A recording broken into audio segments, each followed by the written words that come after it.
ایک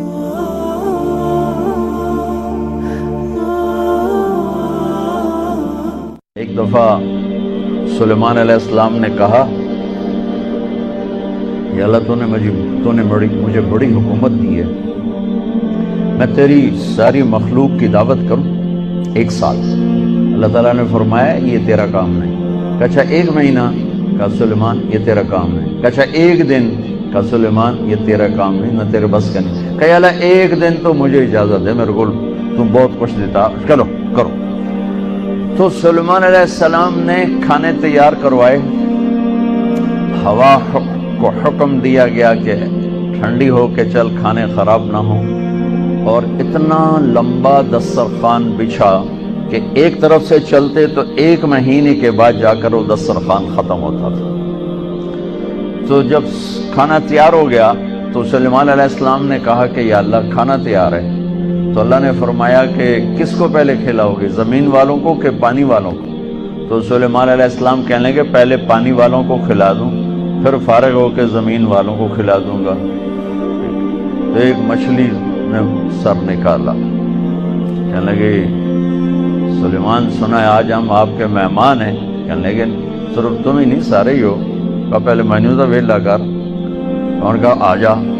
اب اس مچھلی نے ایک طرف سے منہ کھول اور برتنوں سمیت، دیگوں سمیت، ڈونگوں سمیت ہر شے اندر اندر اندر اندر، سارا دسترخوان اس نے پیٹ میں ڈال لیا۔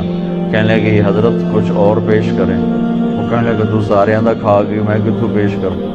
وہ کہنے لگی سلیمان تیرے رب نے کہا تھا نا یہ تیرا کام نہیں، آج میں تیری وجہ سے بھوکی واپس جا رہی ہوں۔ میرا رب روزانہ ایسے 3 لقمے مجھے کھلاتا ہے، روزانہ 3 لقمے میرا رب ایسے مجھے کھلاتا ہے۔ تو بچوں، پہلی بنیاد ہے پالنے والا اللہ ہے، رزق اللہ دیتا ہے، پیسے سے نہیں، دکان سے نہیں، کاروبار سے نہیں، ذمہ داری سے نہیں، ڈگریوں سے نہیں، رزق اللہ کے خزانوں سے آتا ہے۔ تو جب یہ بنیاد بنے گی تو اگلی بنیاد ہے پھر اس میں سچائی اور دیانتداری سے چلو۔ اگر آپ مجھ سے اسلام پوچھو نا 2 لفظوں میں کہ 2 لفظوں میں اسلام بتاؤ، تو میرے پاس ہیں سچائی اور دیانتداری۔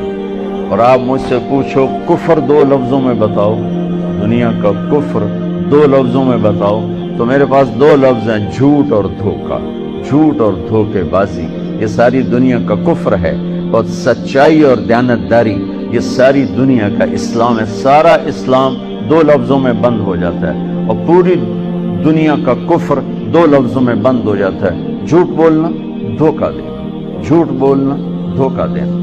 میرے نبی پاک صلی اللہ تعالی علیہ وسلم وضو فرما رہے تھے، تو صحابہ آپ کے وضو کا پانی نیچے سے لے رہے تھے، کوئی پی رہا ہے، کوئی سینے پہ مل رہا ہے، کوئی ہاتھوں پہ مل رہا ہے۔ تو آپ نے فرمایا کیوں کر رہے ہو؟ ما یحملکم علی ھذا، ایسا کیوں کر رہے ہو؟ کہ حبا للہ ولرسولہ، کہ ہمیں اللہ اس کے رسول سے پیار ہے اس لیے کر۔ تو آپ نے فرمایا میں بتاؤں سچی محبت کسے کہتے ہیں؟ وہ محبت جو اللہ اس کا رسول قبول بھی کرے، اور وہ محبت جو اللہ رسول کے ہاں پسندیدہ بھی ہو، اور تمہاری محبت بھی قبول ہو اور اللہ بھی تم سے پیار کرے، وہ بتاتا ہوں۔ عجیب کیا ہے؟ تو آپ نے فرمایا من سر ان یحب اللہ ورسولہ ویحبہ اللہ ورسولہ، اگر تم یہ چاہتے ہو کہ اللہ اور اس کا رسول تم سے پیار کریں اور تم بھی اللہ اس کے رسول سے پیار کرو، تو صرف ہے وضو دے پانی پینے نال کم نہیں بڑھنا، اسے 3 کام کرنے پڑیں گے۔ کیا کیا ہیں؟ کہ فَلْيَصْدُقِ الْحَدِيثَ إِذَا حَدَّثَ، اسے زندگی بھر سچ بولنا ہوگا، جھوٹ نہیں بولے گا۔ اللہ اس کے رسول کی بارگاہ میں محبت کو حاصل کرنے کی پہلی نشانی کیا ہے؟ کہ وہ سچ بولے گا، جھوٹ نہیں بولے گا۔ دوسری کیا ہے؟ فَلْيُؤَدِّ الْأَمَانَةَ إِذَا تُؤْمِنَ، کبھی کسی کو دھوکہ نہیں دے گا، کبھی کسی کو دھوکہ نہیں دے گا، دیانتداری سے کام کرے گا۔ حضرت عمر رضی اللہ تعالیٰ عنہ فرمانے لگے لوگو تہجد میں کسی کو روتے دیکھ کے یہ نہ سمجھنا بہت بڑا آدمی ہے، لا تغرنکم تنتنۃ الرجل باللیل فی صلاتی، کسی کو تہجد میں ہچکیاں لیتے گڑ گڑاتے دیکھ کر یہ نہ سمجھنا کہ رابعہ بصری ہے، جنید بغدادی ہے، یہ نہ سمجھنا کہ بہت بڑی عورت ہے، بہت بڑا مرد انسان ہے۔ ان الرجل کامل، مکمل، اکمل، اعلیٰ ترین انسان جانتے ہو کون ہے؟ من ادى الامانة الى من ائتمنه ومن سلم المسلمون من لسانه ويده، جو امانت میں خیانت نہ کرے، جو کسی کو دھوکہ نہ دے اور کسی کو تکلیف نہ پہنچائے، وہ سب سے اعلیٰ درجے کا انسان ہے، سب سے مکمل، کامل، اکمل انسان ہے جو دھوکہ نہ دے، تکلیف نہ پہنچائے۔ تو میرے نبی نے دو باتیں فرمائیں، اللہ اس کے رسول سے پیار ہے تو سچ بولو، جھوٹ نہ بولو، دیانتداری سے چلو، دھوکے بازی سے نہ چلو۔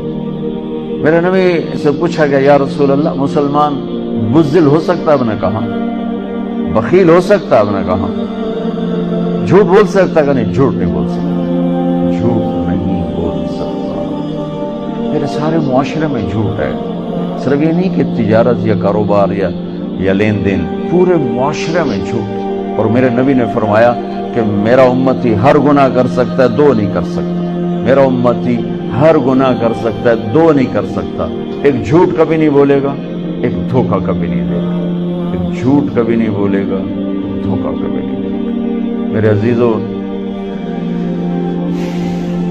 سچائی اور دیانتداری پر اپنی زندگی کی بنیاد قائم کرو، پھر یہاں تم ڈگمگاؤ گے، چونکہ سارا بازار تو جھوٹ بول رہے ہیں، سارے دفتر جھوٹ بول رہے ہیں، سب دھوکہ دے رہے ہیں، اور تم پٹو گے، پسو گے۔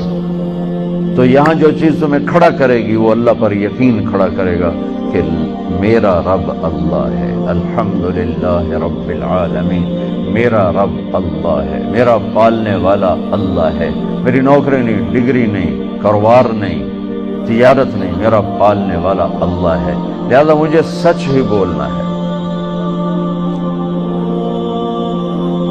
یہ سچ اتنی بڑی دولت ہے، یہ جو ملک دنیا میں راج کر رہے ہیں، ٹیکنالوجی، میں کینیڈا گیا یہ مئی میں وہاں کی جو پارلیمنٹ تھی نا، ان کے ممبران نے مجھے انوائٹ کیا، تو میں نے ان میں تھوڑی بات کی، میں نے ان سے کہا کہ آپ لوگ دنیا پہ راج کر رہے ہیں، اس کی وجہ ٹیکنالوجی نہیں ہے، اس کی وجہ یہ ہے کہ آپ کی قوم سچ بولتی ہے، جھوٹ نہیں بولتی، دیانتداری سے کام کرتے ہیں، دھوکہ نہیں دیتے۔ اور میرے دیش میں جھوٹ ہے، سچائی کوئی نہیں، دھوکہ ہے، دیانتداری کوئی نہیں، بلکہ ساری لان تان سچے پر ہوتی ہے، ساری لان تان دیانتدار پر ہوتی ہے۔ میرے نبی نے فرمایا تھا ایک زمانہ آئے گا جھوٹے کو سچا کہا جائے گا، سچے کو جھوٹا کہا جائے گا، اور دیانتدار کو بددیانت کہا جائے گا، بددیانت کو دیانتدار کہا جائے گا۔ تو جب اللہ تعالیٰ قیامت میں اپنا دیدار کرائے گا اور جنت کا دروازہ کھولے گا تو سب سے پہلا ٹائٹل ملے گا مرحبا بالصادقین، سچے بندوں کو مرحبا۔ تو دو باتیں ہو گئیں، ایک یہ ہے کہ سچ بولنا، دوسرا ہے دیانتداری، اور تیسرا فرمایا فَلْيُحْسِنْ جِوَارَ مَنْ جَاوَرَهُ، کہ پڑوسی کے ساتھ اچھا سلوک کرے، اپنے پڑوس کو